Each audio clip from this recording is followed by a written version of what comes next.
ரத்த சொந்தங்கள் அனைவருக்கும் வணக்கம். வருகின்ற 16/6/2024 அதாவது அடுத்த மாசம் ஜூன் மாசம் 16ஆம் தேதி நம்ம திருச்சி மாநகர்ல ஒரு மாபெரும் கண்டன ஆர்ப்பாட்டம் ஒன்று நடக்கிறதுக்கு இருக்கு. யார் நடத்த போறாங்க அப்படின்னு சொன்னா, நம்ம வீரத்தமிழர் முன்னேற்ற கழகத்தின் நிறுவனர் அன்புமணி கண்டன் அண்ணா அவர்களும் அனைத்து அகமுடையர் ஒருங்கிணைப்பு குழுவும் வந்து சேர்ந்து நடத்துறாங்க. எதுக்கு இந்த கவன ஈர்ப்பு ஆர்ப்பாட்டம் அப்படின்னு சொன்னா, திருச்சி ஸ்ரீரங்கம் ஜம்புத்தீவு பிரகடனம் அனைத்து சமுதாய மக்களையும் அழைத்து போருக்கு அறைகூவல் விடுத்து திருச்சி கோட்டை சுவரில் சின்னமருது ஐயாவால் ஒரு நோட்டீஸ் ஒட்டப்பட்டது. அதுதாங்க ஜம்புத்தீவு பிரகடனம்.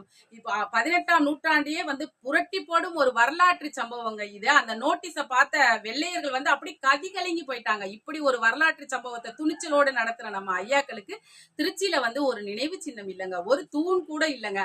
அதனால அவங்க நம்ம ஐயாக்கள் ஞாபகமா திருச்சியில ஒரு நினைவு சின்னம் வேணும் அப்படின்னு சொல்லிட்டும், இந்தியா முழுவதும் பறந்து விருந்து கிடக்கும் நம்ம அகமுடைய சமுதாயத்தை வந்து மிகவும் பிற்படுத்தப்பட்ட ஒரு பட்டியல சேர்க்கணும் அப்படின்னு சொல்லிட்டும் இந்த கவன ஈர்ப்பு ஆர்ப்பாட்டம் வந்து நடத்துறாங்க. இதுல வந்து அனைத்து சமுதாய மக்களும் கலந்துக்குவாங்கன்னு சொல்றாங்க. நம்ம அகமுடையார் சமுதாயத்துல உள்ள அத்தனை அமைப்பு தலைவர்களுக்கும் அழைப்பு விடுத்தாச்சு. எல்லாருமே வந்து கலந்துக்குவாங்க. அதனால நம்ம ரத்த சொந்தங்களாகிய நம்மளும் அந்த ஆர்ப்பாட்டத்துல வந்து கலந்துக்கிட்டு சிறப்பிச்சு தரணும் அப்படின்னு சொல்லிட்டு மிகவும் அன்போட நம்மளை வந்து அழைக்கிறாங்க. இடம் எங்கன்னா திருச்சி ஸ்ரீரங்கம் தேவி தியேட்டர் அருகில வந்து காலையில 10 மணில இருந்து மத்தியானம் 1 மணி வரைக்கும் எல்லாரும் கலந்துக்கங்க. வாழ்க மருதுப்புகள், வளர்க சமுதாய ஒற்றுமை.